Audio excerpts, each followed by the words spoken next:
7ویں رات میں نازل ہوئی اور انجیل 14ویں رات میں نازل ہوئی اور زبور 19ویں رات میں اور قرآن مجید جو ہے یہ 23ویں رات میں یا 25ویں رات میں اس کا نزول ہوا۔ تو یہ آسمانی ہدایت جو انسانوں کی رہنمائی کے لیے نازل ہوتی رہی ہے وہ اسی مہینے میں نازل ہوئی ہے۔ تو اس کا مطلب ہے کہ انسانی زندگی میں اس مہینے کا بہت زیادہ دخل ہے۔ اللہ رب العزت نے انسان کی رہنمائی کے لیے جو صحیفے اتارے اسی مہینے کی راتوں میں اتارے، اور اللہ رب العزت نے اس مہینے کے روزے فرض کیے۔ ویسے روزہ پہلی امتوں پر بھی فرض رہا ہے، کما کتب علی الذین من قبلکم، فرمایا کتب علیکم الصیام، تمہارے اوپر روزہ فرض کیا گیا ہے جیسے پہلوں پر فرض تھا۔ تو روزہ پہلوں پر بھی فرض تھا، لیکن اس امت کو اللہ رب العزت نے جو شریعت عطا فرمائی ہے یہ کامل شریعت ہے، اور یہ مقاصد و مصالح کے لحاظ سے اعلیٰ ترین اور افضل ترین اور اکمل ترین شریعت ہے۔ تو اس شریعت کے اندر رمضان کے پورے مہینے کے روزے اللہ رب العزت نے فرض کیے ہیں۔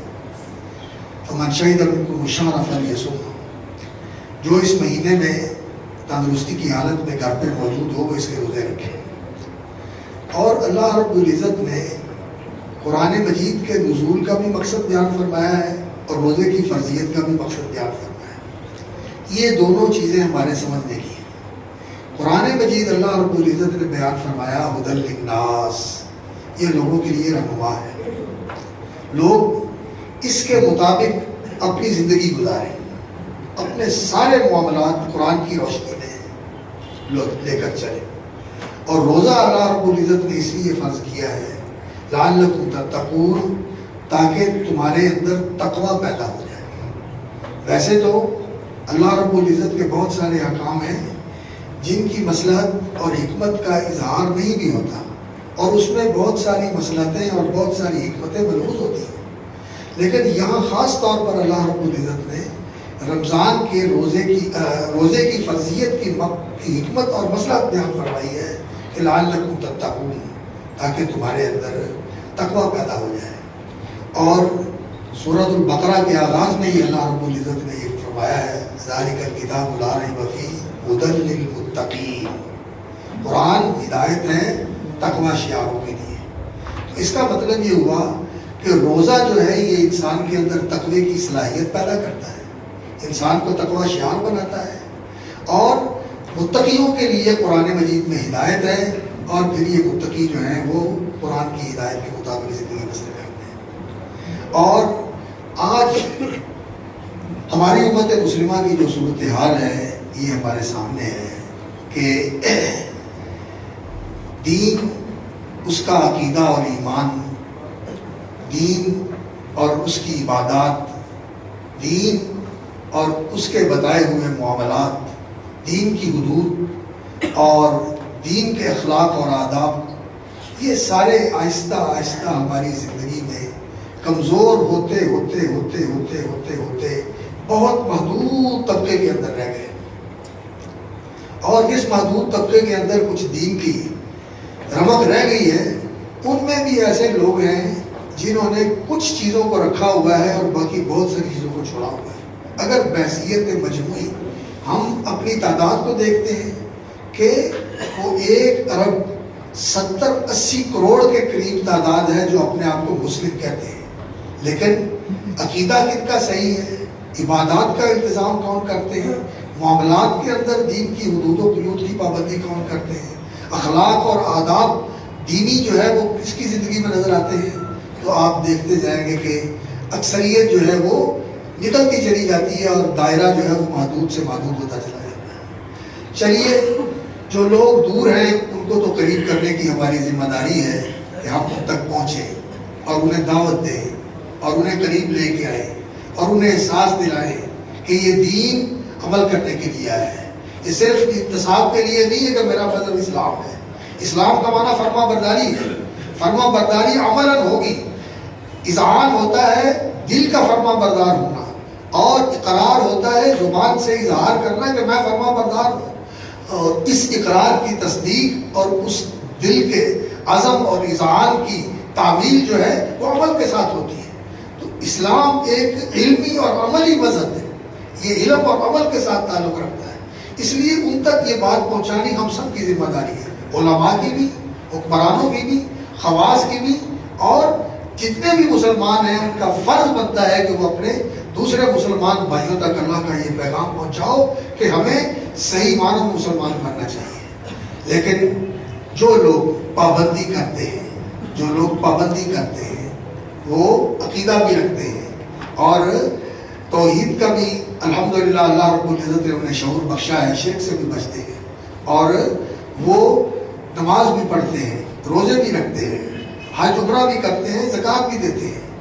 لیکن اس کے باوجود بعض ایسے معاملات ہیں جن کے اندر پتہ نہیں غفلت کی وجہ سے، بے توجہی کی وجہ سے، یا لاشعوری اور ناواقفیت کی وجہ سے وہ ایسے کام کرتے ہیں جن سے یہ عبادات جو ہیں بے روح ہو جاتی ہیں، جن سے یہ عبادات بے روح ہو جاتی ہیں، اور یہ بے روح عبادتیں اور یہ بے مقصد زندگی اور یہ بے حسی کا طرز حیات جو آج ہمارے اندر ہے، ہماری ساری خرابیوں کی وجہ یہی ہے۔ روزہ جو ہے اللہ رب العزت نے اس لیے فرض کیا ہے کہ انسان متقی بن جائے۔ تقویٰ کیا ہوتا ہے؟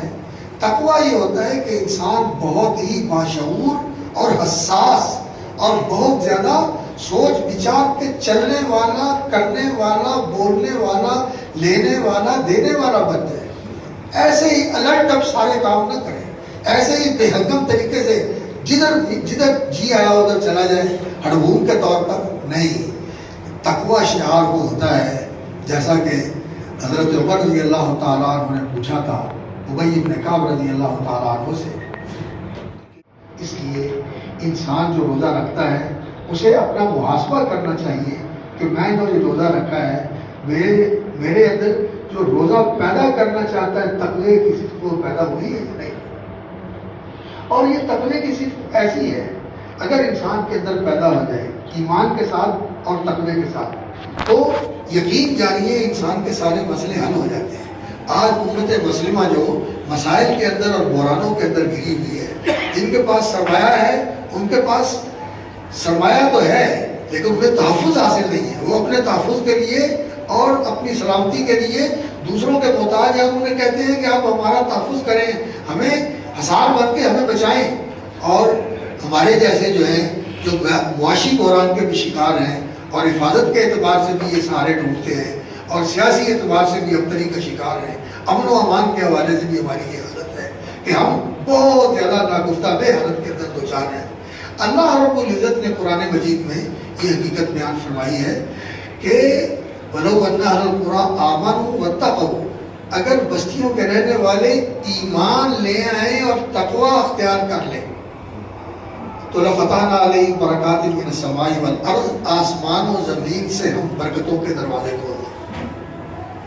ایمان، رسول اکرم صلی اللہ علیہ وسلم نے فرمایا جو رمضان کے روزے رکھے ایمان کے ساتھ اور احتساب کے ساتھ اس کے سارے گناہ معاف ہو جاتے ہیں۔ ایمان کا معنی ہوتا ہے یقین، ایمان کا معنی ہوتا ہے دلی طور پر فرما بردار ہو جانا، ایمان کا معنی ہوتا ہے اللہ پر اعتماد کرنا، یہ سارے معنی ایمان کے ہوتے ہیں۔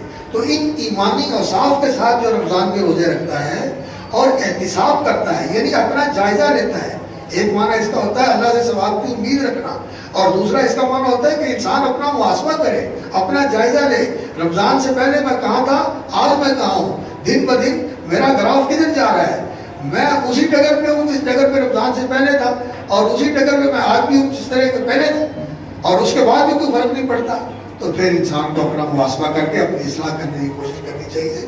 رمضان کے روزے ایمان و احتساب کے ساتھ رکھنے چاہیے، اور اس کا مقصد یہ ہے کہ انسان کے اندر تقویٰ پیدا ہو، اور ایمان اور تقویٰ اگر لوگوں کے اندر پیدا ہو جائے تو اللہ رب العزت فرماتے ہیں کہ ہم آسمان و زمین سے لَفَتَحْنَا عَلَيْهِمْ بَرَكَاتٍ مِّنَ السَّمَاءِ وَالْأَرْضِ، آسمان سے بھی برکتیں برسیں اور زمین سے بھی برکتیں نکلیں۔ یعنی برکت کا معنی ہوتا ہے خیر اور بھلائی اور بہتری کی ایسی فراوانی ہو جائے کہ شر اور برائی کا بالکل وجود ہی نہ رہے، خیر و خیر ہو جائے، ہر چیز کی طرف انسان نگاہ اٹھائے تو شر کے وجود ہی نظر نہ آئے، خیر ہی خیر اور بلائی ہی بلائی نظر آئے۔ اور دوسری بات جو ہے وہ انسان یہ سمجھتا ہے کہ دشمن جو ہے ان کی سازشیں بہت خطرناک ہیں، اور ان کی سازشیں ایسی ہیں جو ہمیں پریشان کیے ہوئے ہیں۔ وہ ہمارے وجود کے متعلق بھی سوچتے ہیں کہ ان کا وجود بھی باقی نہیں رہنا چاہیے، ان کا سیاسی وجود ختم ہو جائے، ان کا شرعی اور دینی وجود ختم ہو جائے، ان کا ملی وجود ختم ہو جائے، ان کی جو حیثیت ہے وہ دنیا میں باقی نہ رہے۔ دشمن یہ سازش کرتا ہے، باہر بھی دشمن موجود ہیں، اندر بھی دشمن موجود ہیں جو ان کے ایجنٹ ہیں اور ان کے منصوبوں کے اوپر عمل کرنے کے لیے بہت کچھ کرنے کے لیے تیار ہے، ہر کچھ سب کچھ کرنے کے لیے تیار ہے۔ ان سارے دشمنوں کی سازشوں سے تحفظ وہ کس چیز سے حاصل ہو سکتا ہے؟ قرآن رہنمائی دیتا ہے۔ کیا کہتا ہے قرآن؟ قرآن کہتا ہے ان تصبروا وتتقوا لا یضرکم کیدہم شیئا، اگر تم صبر اور تقوی اختیار کرو تو دشمنوں کی سازشیں اور ان کی تدبیریں تمہارے خلاف کچھ نہیں بگاڑ سکتی۔ معاشی مسائل بھی حل ہوتے ہیں ایمان اور تقوی سے، اور دشمنوں کی ساری سازشیں ناکام ہوتی ہیں صبر اور تقوی سے۔ اور روزہ کیا سکھاتا ہے؟ روزہ صبر سکھاتا ہے اور روزہ تقوی پیدا کرتا ہے۔ تو اگر ہمارے اندر صبر اور تقوی پیدا ہو جائے تو دشمنوں کی ساری سازشیں ناکام ہو جاتی ہیں۔ شیطان ہمارا دشمن ہے، صبر اور تقوی انسان کے اندر ہو تو وہ اللہ کا بندہ بن جاتا ہے، اور ان اللہ علام المتقین، اللہ اپنے تقوی شعار بندوں کے ساتھ ہوتا ہے، اور اللہ کے بندوں پر شیطان کا بھی زور نہیں چلتا۔ اس نے یہ کہا تھا کہ الا عبادک منہم المخلصین، تو تیرے بندے ہیں ان پر میرا زور نہیں چلے گا، میرا داؤ اگر چلے گا تو انہیں پہ چلے گا جو میرے ساتھ ہے۔ اللہ رب العزت نے فرمایا انما سلطانہ علی الذین یتولونہ، اس کا زور انہیں پہ چلتا ہے جو اس سے دوستی کرتے ہیں، جو اس سے دوستی کرتے ہیں پھر وہ گمراہ کرتا ہے۔ تو تقوی جو ہے یہ ایسی چیز ہے کہ شیطان کے داؤ سے بھی انسان کو محفوظ کر لیتا ہے۔ اور صبر ایسی چیز ہے کہ یہ انسان کا جو نفس ہے، نفس امارہ بالسوء، برائی کو حکم دینے والا، اس پہ انسان قابو پا لیتا ہے، اس کو انسان کنٹرول کر لیتا ہے، اس کو انسان اپنے ضبط میں لے آتا ہے، یہ انسان کو غلط طرف لے کے جاتا ہے۔ اور تربیت اس کی کیسے ہوتی ہے کہ پیاس لگتی ہے لیکن انسان اپنے آپ میں جبر کر کے پانی نہیں پیتا، کوئی دیکھنے والا بھی نہیں ہوتا تب بھی نہیں پیتا، منہ میں پانی ڈال کے واپس اگل دیتا ہے، ایک قطرہ بھی اندر نہیں جانے دیتا، پوچھتا بھی ہے کہ جی غیر ارادی طور پر میں نے منہ میں ڈالا تھا، وہ قطرہ اندر چلا گیا، میرا روزہ بچ گیا۔ انسان حساس ہو جاتا ہے، ناک میں پانی چڑھایا تھا، ذرا سا پانی اندر چلا گیا، میرا روزہ تو نہیں خراب ہوا۔ حالانکہ احتیاط کرنا چاہیے، جب انسان کلی کرے اور جب انسان ناک میں پانی چڑھائے تو احتیاط سے پانی چڑھانا چاہیے، تھوڑا کھینچ کے نہ چڑھائے تاکہ اندر نہ چلے جائے، کلی بہت گھرگھرا کر کے نہ کرے تاکہ اندر پانی نہ چلا جائے، احتیاط کرنا چاہیے۔ لیکن اگر غیر ارادی طور پر چلا جائے تو انشاءاللہ روزہ سلامت رہتا ہے، روزے کو کچھ نہیں ہوتا۔ تو بات یہ ہے کہ انسان حساس ہو جاتا ہے، یہ تقوی بھی ہے اور صبر بھی ہے۔ اور اسی طرح انسان گھر میں ہوتا ہے، بعض اوقات انسان کے شہوانی جذبات بڑھتے ہیں، لیکن انسان کہتا ہے میں نے روزہ رکھا ہوا ہے، میں نے کوئی ایسا عمل نہیں کرنا جس سے میرا روزہ خراب ہو جائے۔ تو یہ صبر کی تربیت اور یہ خدا خوفی کا احساس اور ہر وقت اس چیز کا احساس کہ اللہ مجھے دیکھ رہا ہے، یہ ہے تقوی جو روزے کے ساتھ پیدا ہوتا ہے۔ اور یہ صرف روزے کے عمل کے لیے ہی نہیں ہے کہ روزے کا عمل جو ہم نے کھانا پینا چھوڑا ہوا ہے، شہوانی جذبات سے اپنے آپ کو بچایا ہوا ہے، صرف انہی چیزوں کے لیے انسان روزے کے تقاضا سمجھے کہ ان سے بچنا ہے، بلکہ روزے کا تقاضا یہ ہے کہ انسان حرام سے نہیں بچے۔ اللہ رب العزت نے انہی آیات کے اندر جہاں روزے کے احکام بیان فرمائے ہیں، فرمایا وَلَا تَأْكُلُوا أَمْوَالَكُمْ بَيْنَكُمْ بِالْبَاطِلِ وَتُدْلُوا بِهَا إِلَى الْحُكَّامِ، آپس میں ایک دوسرے کے مال ناجائز اور ناحق طریقوں سے نہ کھایا کرو، وَتُدْلُوا بِهَا إِلَى الْحُكَّامِ لِتَأْكُلُوا فَرِيقًا مِنْ أَمْوَالِ النَّاسِ بِالْإِثْمِ، کہ جھوٹے مقدمے کر کے، جھوٹے دعوے کر کے اور جھوٹی دستاویزیں بنا کر لوگوں کے بالوں پہ قبضہ کرنا اور عدالتوں سے اپنے حق میں فیصلے کروا لینا، جھوٹا وکیل بنا لیا، جھوٹی گواہیاں دے لی، جھوٹی قسمیں کھا لی، جھوٹی دستاویزیں بنا لی، یہ طریقے اختیار کر کے لوگوں کا مال نہ کھاؤ۔ لوگوں کا مال کھانا بھی حرام ہے، اور اسی طرح جو مومن ہوتا ہے وہ کسی کی عزت کے اوپر بھی حملہ نہیں کرتا، لوگوں کی عزتیں بھی اس سے محفوظ ہوتی ہیں، لوگوں کی جانیں بھی اس سے محفوظ ہوتی ہیں، لوگوں کے مال بھی اس سے محفوظ ہوتے ہیں. من امیہ الناس والا دمائی والی، لوگوں کا مال بھی محفوظ ہوتا ہے اور لوگوں کی جان بھی محفوظ ہوتی ہے اور لوگوں کی عزت و آبرو بھی محفوظ ہوتی ہے. اور عزت و آبرو کے محفوظ ہونے کا یہ معنی کسی پر الزام نہیں لگاتا، کسی کی غیبت نہیں کرتا، کسی پر بہتان نہیں باندھتا، کسی کو بدنام کرنے کی کوشش نہیں کرتا. کیونکہ رسول اکرم صلی اللہ علیہ وسلم نے فرمایا ہے کہ جو جھوٹ بولنا نہیں چھوڑتا، جھوٹ پر عمل کرنا نہیں چھوڑتا، اللہ رب العزت کو اس کے روزے کی کوئی ضرورت نہیں. اور یہ جھوٹ بولنا جو ہے کاروبار میں بھی ہوتا ہے، لین دین میں بھی ہوتا ہے، معاشرت میں بھی ہوتا ہے، سیاست میں بھی ہوتا ہے. بلکہ لوگ تو کہتے ہیں سیاست نام ہی جھوٹ ہے.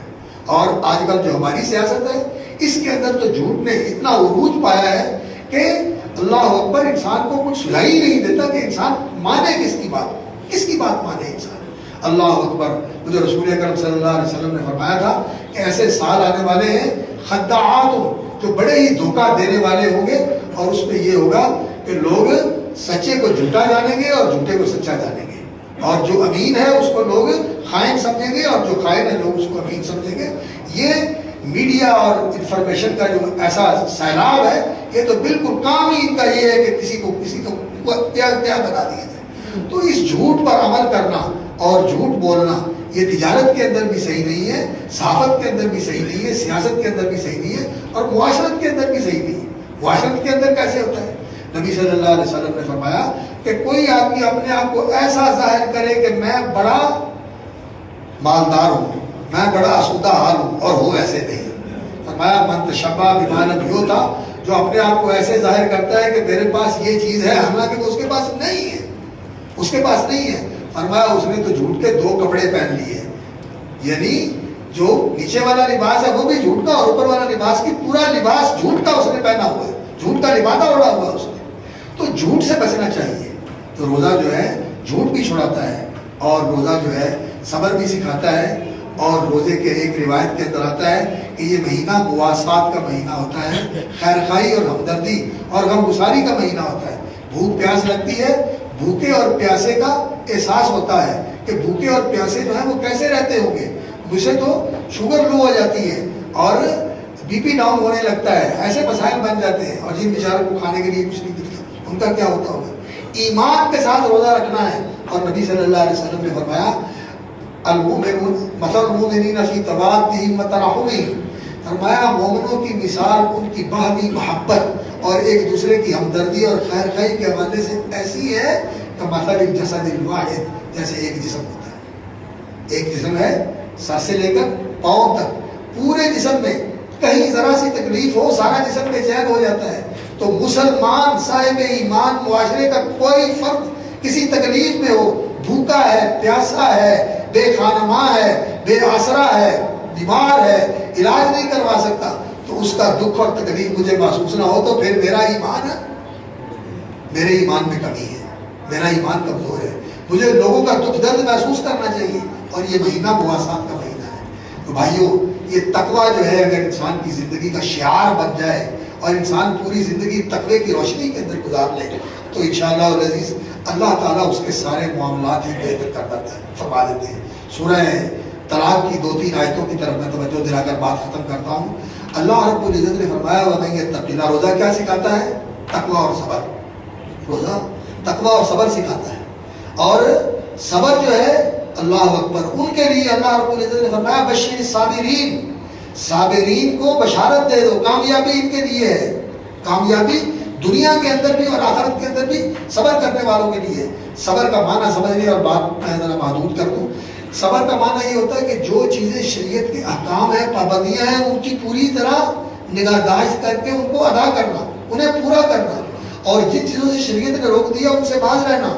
اور اگر زندگی کے اندر کوئی دکھ تکلیف آ جائے تو پھر بھی انسان حوصلہ نہ ہارے، اللہ سے پر امید رہے، اللہ پر اچھا گمان رکھے اور اللہ رب العزت سے خیر کی امید رکھے اور حوصلہ مند ہو کے آگے بڑھنے کی کوشش کرے، ہمت ہارے نہیں اور نا امید نہ ہو، نا امید نہ ہو، اللہ سے، اللہ کی رحمت سے مایوس نہ ہو. یہ صبر ہے. روزہ صبر سکھاتا ہے. روزہ رکھا ہے، بھوک لگی ہے، افطاری ہوگی انشاءاللہ العزیز، سبوک پیاس ختم ہو جائے گا. ذهب الظمأ وابتلت العروق فثبت الاجر انشاءاللہ. روزہ رکھ کے ہم یہ دعا پڑھتے ہیں کہ پیاس چلی گئی اور اتنیاں تر و تازہ ہو گئی اور الحمدللہ اجر پکا ہو گیا. تو روزہ صبر سکھاتا ہے اور روزہ تقویٰ سکھاتا ہے. تقویٰ یہ احساس اور شعور کہ اللہ مجھے دیکھ رہا ہے, کوئی نہیں دیکھ رہا, اللہ تو دیکھ رہا ہے, کوئی ایسا کام نہ ہو جائے جو روزے کے تقاضے کے خلاف ہو. یہ روزہ تقویٰ سکھاتا ہے. اور یہ تقویٰ جو ہے جب انسان کے اندر پیدا ہو جاتا ہے اور پوری زندگی تقوی کی لائن پر آ جاتی ہے, انسان جہاں بیٹھ رہا ہے اللہ سے ڈرتا ہے, اللہ مجھے دیکھ رہا ہے, بولتا ہے تو ڈرتا ہے کہ اللہ مجھے دیکھ رہا ہے اور یہ میرا لکھا جا رہا ہے اور یہ میں نے اللہ کے سامنے پیش ہونا ہے. اللہ رب العزت نے مجھ سے پوچھ لینا ہے. کسی بھی عمل کے بارے میں پوچھ لیا کہ یہ تو نے کیوں کیا تھا, تو انسان کیا جواب دے؟ جس سے کیوں کر کے پوچھ لیا وہ تو ختم ہو گیا, تو تباہ ہو گیا, ہلاک ہو گیا. تو اس لیے یہ احساس جو ہے انسان کو ساری زندگی کے اندر لاحق ہو جائے اور انسان کو حاصل ہو جائے اور انسان اس احساس کے ساتھ اپنی زندگی کو معمور کر لے, تو پھر کیا ہوتا ہے؟ وَمَن يَتَّقِ اللَّهَ يَجْعَل لَّهُ مَخْرَجًا. کیسے بھی مشکلات کے اندر گھرا ہوا ہو انسان, اللہ رب العزت نکلنے کا راستہ بنا دیتے ہیں. وَمَن يَتَّقِ اللَّهَ يَجْعَل لَّهُ مَخْرَجًا. جو اللہ سے ڈرتا ہے اللہ اس کے لیے بڑی بھی کوئی بھی تنگی اور کوئی بھی ایسی حالت اور پریشانی اور مشکل اور مصیبت ہو اس سے نکلنے کی راہ نکال دیتے ہیں. وَيَرْزُقُهُ مِنْ حَيْثُ لَا يَحْتَسِبُ. اور اللہ تعالیٰ وہاں سے اس کی مدد کرتے ہیں, وہاں سے اس کو رزق دیتے ہیں جہاں سے اس کو توقع اور امید بھی نہیں. اور دوسری جگہ فرمایا اسی صورت میں, سورۃ الطلاق میں, وَمَن يَتَّقِ اللَّهَ يَجْعَل لَّهُ مِنْ أَمْرِهِ يُسْرًا. جو آدمی اللہ رب العزت کا تقویٰ اختیار کرتا ہے اللہ تعالیٰ اس کے معاملات میں آسانی فرما دیتا ہے. ہر معاملہ اس کا آسان ہو جاتا ہے. معاشرت کے معاملے آسان ہو جاتے ہیں, کاروبار کے معاملے آسان ہو جاتے ہیں, صحت کے معاملے آسان ہو جاتے ہیں, زندگی کے سارے معاملات آسان ہو جاتے ہیں, دین کے معاملات بھی آسان ہو جاتے ہیں. يَجْعَل لَّهُ مِنْ أَمْرِهِ يُسْرًا وَيُكَفِّرُ عَنْهُ سَيِّئَاتِهِ وَيُعْظِمُ لَهُ أَجْرًا. اور اللہ رب العزت اس کے گناہ بھی معاف کر دیتے ہیں اور اس کو اجر و ثواب بھی بہت زیادہ دیتے ہیں. اللہ تعالیٰ اس کو اجر و ثواب بھی بہت زیادہ دیتے ہیں. اور پھر رسول اکرم صلی اللہ علیہ وسلم نے فرمایا کہ سب سے زیادہ جو چیز لوگوں کو جنت میں لے کے جانے والی ہے, فرمایا بتاؤ سب سے زیادہ جو چیز لوگوں کو جنت میں لے کے جائے گی وہ کون سی چیز ہے؟ تو صحابہ نے کہا یا رسول اللہ, اللہ جانے اور اللہ کے رسول جانے, ہمیں تو پتہ نہیں ہے کون سی چیز لوگوں کو جنت میں لے کے جائے گی. تو فرمایا سب سے زیادہ جنت میں لے کے جانے والی چیزیں دو ہیں, نوٹ کر لو. تقوی اللہ و حسن الخلق. ایک اللہ کا تقویٰ اور دوسرا اچھا اخلاق. اللہ کا تقویٰ یہ اللہ کے ساتھ معاملہ ہے, یہ اللہ کے ساتھ معاملہ ہے. اللہ رب العزت کی نافرمانی سے بچو, اس کے محرمات کا ارتکاب نہیں کرو, جو اس کے فرائض ہیں ان کو ضائع نہ کرو, جو اس کی حدود ہیں, جو حرام کی چیزیں ہیں ان حدود کے قریب نہ جاؤ, دور رہو حرام سے, اور جو اس نے فرائض مقرر کیے ہوئے ہیں ان سے تجاوز نہ کرو, نہ بڑھاؤ اور نہ گھٹاؤ, ان کی پابندی کرو. یہ تقویٰ ہے اللہ کے معاملات میں. اور اللہ کی مخلوق کے معاملات میں کیا ہے؟ کسی پر ظلم نہ کرو, کسی پر زیادتی نہ کرو, کسی کی حق تلفی نہ کرو, کسی پر ظلم نہ ڈالو, ظلم سے بچو. فرمایا اتقوا الظلم, ظلم سے بچو, یہ قیامت والے دن اندھیرے بن جائے گا اور اندھیرے انسان کو جہنم ملے گی. اس لیے ظلم سے بچو. تقویٰ جو ہے اللہ کے معاملے میں بھی اور تقویٰ اللہ کی مخلوق کے معاملے میں بھی. اور حسن خلق, اللہ رب العزت کے ساتھ حسن خلق انسان کا کیا ہے کہ اللہ نے میرے ساتھ احسان کیا ہے تو میرا بھی معاملہ اللہ کے ساتھ احسان والا ہونا چاہیے. اور وہ کیا ہے کہ ہر وقت مجھے اللہ کا دھیان ہو کہ میں اس کی نافرمانی نہ کروں, اور ہر وقت میرا یہ شعور ہو کہ مجھے دیکھ رہا ہے اور وہ مجھے ایسی حالت میں دیکھے جہاں وہ مجھ سے راضی ہو جائے. یہ احسان والا معاملہ ہے اللہ کے ساتھ. اور اللہ کی مخلوق کے ساتھ احسان والا معاملہ کیا ہے؟ اللہ اکبر, لوگوں کو معاف کرنا. معاف محمد ظلمہ کا, جس نے آپ کے ساتھ زیادتی کی ہے آپ اس کو معاف کر دیں. آپ کی من حرام کا, جس نے آپ کو نہیں دیا آپ اس کو دے دیں. اور اللہ اکبر, جس نے آپ کے ساتھ برا کیا تھا آپ اس کے ساتھ احسان کریں. احسن الی من اساء الیک, یہ لوگوں کے ساتھ احسان ہے. اور حسن خلق یہی ہوتا ہے کہ انسان دوسرے کے ساتھ وہ رویہ رکھے جو وہ چاہتا ہے کہ اس کا میرے ساتھ ہونا چاہیے. میں نہیں چاہتا کہ وہ مجھے دھوکہ دے, مجھے کسی کو دھوکہ نہیں دینا چاہیے. میں نہیں چاہتا کہ وہ میری بے عزتی کرے, مجھے کسی کی تحقیر اور بے عزتی نہیں کرنی چاہیے. میں نہیں چاہتا کہ کوئی آدمی مجھ سے ناجائز منافع لے, میں نہیں چاہتا. میں چاہتا ہوں, آپ چاہتے ہیں, کوئی نہیں چاہتا کہ وہ مجھ سے ناجائز منافع لے. لیکن میں لوگوں سے ناجائز منافع لوں, اور ناجائز منافع لوگ پوچھتے ہیں کہ منافع کی حد بھی ہے. وہ شریعت نے حد مقرر کی ہے. شریعت نے وہ 5%, 10% گھر تو مقرر نہیں کی, لیکن شریعت نے ایک پیمانہ دے دیا ہے. وہ کیا انسان اس وقت تک کامل مومن نہیں ہو سکتا جب تک اپنے بھائی کے لیے کوئی چیز پسند نہ کرے جو اپنے لیے پسند کرتا ہے. یہ پیمانہ ہے. جتنا نفع دینے کے لیے آپ تیار ہیں کچھ دلی کے ساتھ. کوئی آدمی کہتا ہے یار 5% میں ہرا کر کے لے رہا ہوں, آپ دیتے جائیں تیرا حق بنتا ہے چلے 10% لے لیں. جب کوئی آ کے 250% لے رہے ہیں 100% لے رہے ہیں 50% لے رہے ہیں, تو چور بازاری بنائی. تو منافع کی حد تو مقرر نہیں کی, لیکن اللہ رب العزت نے دین ہمیں ایسا دیا ہے کہ اس کے اندر ایسے اصول ہیں جو انسان کی ساری زندگی میں رہنمائی کے لیے کافی ہے. اور قرآن ہدایت ہے میرے بھائیوں, قرآن ہدایت ہے. قرآن کی تلاوت کرتے ہو, اس مہینے کے اندر سنتے بھی ہو, قیام بھی کرتے ہو, ترجمے کے ساتھ بھی کچھ پڑھا کرو, اور قرآن کو اپنے لیے حجت بناؤ. نبی صلی اللہ علیہ وسلم نے فرمایا قرآن تیرے لیے حجت ہے, اللہ کی بارگاہ میں تیرا وکیل بھی بنے گا, تیرا سفارشی بھی بنے گا.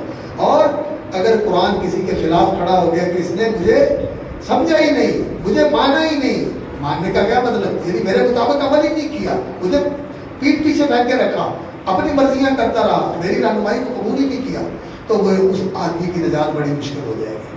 قرآن ایسا دعوے دار ہوگا جس کے دعوے کے مطابق اللہ رب العزت نے فیصلہ فرما دینا, ڈگری ہو جائے اور انسان پکڑا جائے. تو اس لیے قرآن ہدایت بھی ہے اور روزہ تقویٰ سکھاتا ہے. اور قرآن کی ہدایت کو سمجھنے کے لیے قرآن ترجمے کے ساتھ ضرور پڑھا کرے, سنا کرے, اور قرآن کا بیان بھی سنا کرے, اور قرآن پر عمل کرنے کی کوشش کیا کرے. اور رمضان کے روزے رکھتے ہیں اپنے اندر تقوی کا وصف پیدا کرے. اور انشاءاللہ العزیز روزہ رکھ کے بھی خوشی ہوتی ہے افطاری کے وقت, اور جب عید آتی ہے تب بھی خوشی ہوتی ہے, اور تقوی شعاری والی زندگی گزاری ہے. تو حافظ ابن قیم رحمۃ اللہ علیہ کا بڑا خوبصورت شعر ہے, وہ فرماتے ہیں فصم یومک الادنی لعلک فی غد, او بندے آدم کے بیٹے یہ زندگی کا روزہ نبھا لے, یہ زندگی کے 4 دن کا روزہ نبھا لے, تقوی شعار بن جا, محرمات سے بچ جا, فرائض کو ضائع کرنا چھوڑ دے, اللہ کے حدود کی پاسداری کر, جو چیزیں اللہ نے حدیں قائم کر دی ہیں, جو حرام ہے ان کے قریب نہ جا, جو دوسری چیزیں مقرر کر دی ہیں ان سے تجاوز نہ کر, دین کے دائرے کے اندر رہے.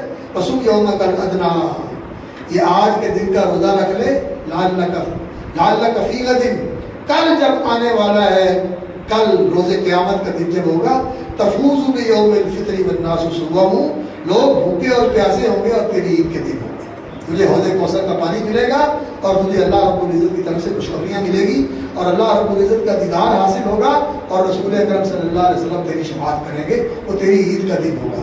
تو اللہ رب العزت سے دعا ہے کہ اللہ تعالیٰ ہمیں روزے کا مقصد اور روزے کا تقاضا سمجھنے کی توفیق عطا فرمائے. تو پھر انشاءاللہ العزیز رمضان کے روزے رکھ لیے, پچھلے سال کے گناہ معاف ہو گئے, اور غفر لہ ما تقدم من ذنبہ, جو رہ گئے نبی صلی اللہ علیہ وسلم نے فرمایا اللہ تعالیٰ سارے ہی معاف کر دیتے ہیں. اور اسی طرح رمضان کی راتوں کا قیام بھی ایسا ہے کہ اگر انسان نے کر لیا لیکن ایمان و احتساب کے ساتھ, یعنی ایمان, یقین اور فرما برداری کا جذبہ اور احتساب, اپنا محاسبہ اور جائزہ, اور اللہ سے اجر و ثواب کی امید کے ساتھ, اور اسی طرح جس نے ليلۃ القدر کا قیام کر لیا ایمان و احتساب کے ساتھ, اللہ تعالیٰ سارے گناہ معاف فرما دے گا.